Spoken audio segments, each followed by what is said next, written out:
ہمارے بزرگوں کا طریقہ یہ تھا کہ چھوٹی چھوٹی باتوں کا خیال کریں، چھوٹی چھوٹی باتوں کا. بہت بڑے عالم تھے. یہ ساری نیکیاں تو ان کی سماجی تھی، فلاحی تھی، ان کی معاشرت کی نیکیاں تھی، دنیا داری. لیکن جو ان کا باقی کا معاملہ تھا، 4 لوگ ایسے ہیں جو ہمیشہ قرآن پاک ایک رات میں پڑھا کرتے تھے. ان میں پہلا نام حضرت عثمان غنی کا ہے، پورا قرآن پاک. دوسرا مولا علی شیر خدا کا ہے. تیسرا حضرت سعید بن جبیر کا ہے.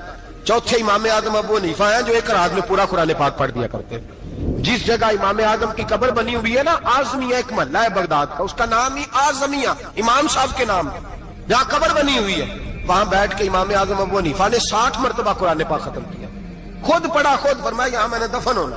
اس جگہ 60 قرآن پاک پڑھے. رمضان کا مہینہ آتا تھا تو امام صاحب ایک قرآن پاک دن میں پڑھتے تھے، ایک رات کو پڑھا کرتے تھے. ایک قرآن پاک سنایا کرتے تھے. امام صاحب رحمت اللہ علیہ ساری رات نفل پڑھتے. لوگ کہتے ہیں کہ امام صاحب کی رات نماز کے لیے کھڑے ہوتے تو ایک رکعت میں 15 سپارے پڑھتے. تو لوگ کہتے تھے یہ ابو حنیفہ نہیں، یہ تو کسی نے پلر کھڑا کر دیا، یہ تو کوئی ستون ہے، رکوع ہی نہیں کرتا. پورے 15 سپارے. یہاں تو ابھی تراویح آئیں گی، لوگ پہلے سے کہنے لگ گئے بڑی گرمیوں کے روزے، بڑی گرمیوں کے روزے. اور آ تو لینے دے بھائی، پہنچ تو لینے دے رمضان شریف کو. اللہ بڑا مہربان ہے، ہر چیز کو بدلنے پہ قادر ہے. پہلے سے لوگ تیاری کر رہے ہیں، مسجدیں ڈھونڈیں گے جائے اسی اچھا ہو، قرآن جلدی پڑھا جائے، ڈھونڈ کے. امام صاحب رحمت اللہ تعالیٰ علیہ، اور میں اکثر کہا کرتا ہوں، میں کہتا ہوں تو تراویح میں کھڑا نہیں ہوتا، پاسپورٹ کے دفتر کھڑا ہو جاتا ہے 2 گھنٹے، شناختی کارڈ کے دفتر تو 3 گھنٹے کھڑا ہو لیتا ہے. یہ تیرا ظلم ہے اپنی ذات کے ساتھ کہ تجھے قرآن کے لیے کھڑا نہیں ہوا جاتا، دنیا داری کے لیے کھڑا. وہ پروجیکٹر کرانے جائے تو چاہے تجھے 4 گھنٹے لائن میں کھڑا ہونا پڑے، وہاں تو کھڑا ہو لیتا ہے. اللہ سے ڈر، اپنی تھوڑی سی دنیا داری کے لیے سارا کچھ کر لیتا ہے. حضرت امام صاحب رحمت اللہ تعالیٰ علیہ تقوی اور طہارت کے پہاڑ 55 حج کیے امام اعظم نے. کتنے؟ 55 حج فرمائے. آج ایک مشقت والا کام ہے، جدوجہد والا کام ہے. جوان بھی تھک جاتے ہیں، کہتے ہیں بڑا مشکل ہے جی، اور یہ جتنا مرضی آسان ہو گیا قیامت تک اس نے مشکل ہی رہنا ہے، اس لیے کہ یہ ایک مجاہدہ ہے. 55 حج کیے.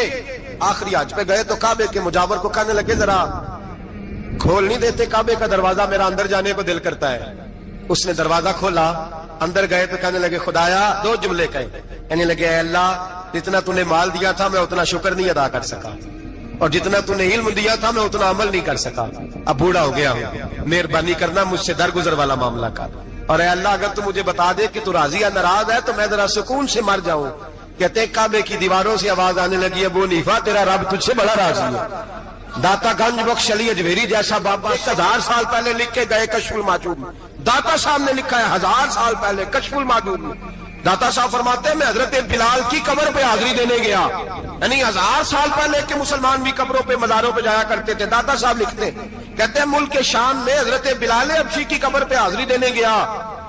میں قبر پہ حاضری دے کے تو ساتھ لیٹ گیا، میری آنکھ لگ گئی، مجھے خواب میں نبی پاک کا دیدار نصیب ہوا. گویا حاضری حضرت بلال کی، اور برکت یہ کہ وہاں مجھے مصطفیٰ کا دیدار نصیب ہو رہا ہے. فرماتے ہیں نبی پاک میری خواب میں آئے، حضور نے ایک بوڑھے بابے کے گلے میں ہاتھ ڈالا ہوا ہے اور اپنے ساتھ ساتھ چلا رہے ہیں. میں نے عرض کی یا رسول اللہ یہ کون ہے؟ تو نبی پاک نے فرمایا یہ تیرا امام اعظم ابو حنیفہ ہے. فرماتے ہیں مجھے سمجھ آ گئی کہ امام اعظم بھٹک اس لیے نہیں سکتے کہ انہیں رسول پاک نے سارا عطا فرمایا ہے، وہ بھٹک اس لیے نہیں سکتے کہ نبی پاک نے انہیں سارا دیا. داتا گنج بخش علی اجمیری رحمت اللہ تعالی علیہ فرماتے ہیں کہ امام صاحب رحمت اللہ تعالی علیہ بہت بڑی شخصیت. امام اعظم کا پیغام کیا ہے؟ انہوں نے فقہ بنائی، دین پھیلایا. جتنی بھی میں نے باتیں سنائی سارا پیغام ایک پیغام ہے امام صاحب. امام صاحب رحمت اللہ تعالی علیہ فرماتے ہیں کہ دین پر عمل کرنے والوں کو بھی کسی اچھی صحبت کی ضرورت ہوتی ہے. عمل کرنے والے کو آپ فرماتے ہیں کئی دفعہ عمل کرنے والے کا عمل بھی ٹوٹ جاتا ہے، استقامت نہیں رہتی. فرماتے ہیں اچھی صحبتیں تلاش کرو، ان کے پاس بیٹھا کرو، ورنہ ہو سکتا ہے جو عمل تم کر رہے ہو اس میں کمی آ جائے. جتنا نیک لوگوں سے رابطہ زیادہ رہتا ہے انسان کا دین پر عمل زیادہ رہتا ہے. جتنا نیک لوگوں سے پیچھے ہٹتا ہے اتنا دین سے. آپ فرمایا کرتے تھے اگر 2 سال نہ ہوتے جو میں نے امام جعفر صادق کی صحبت میں گزارے ابو حنیفہ ہلاک ہو جاتا. اپنے آپ کو رب کریم کے بندوں کے ساتھ لگا کے رکھیں، جوڑ کے رکھیں. اگر ہمارا رب کریم کے بندوں سے رشتہ رہے گا تو قرآن و سنت سے رشتہ رہے گا.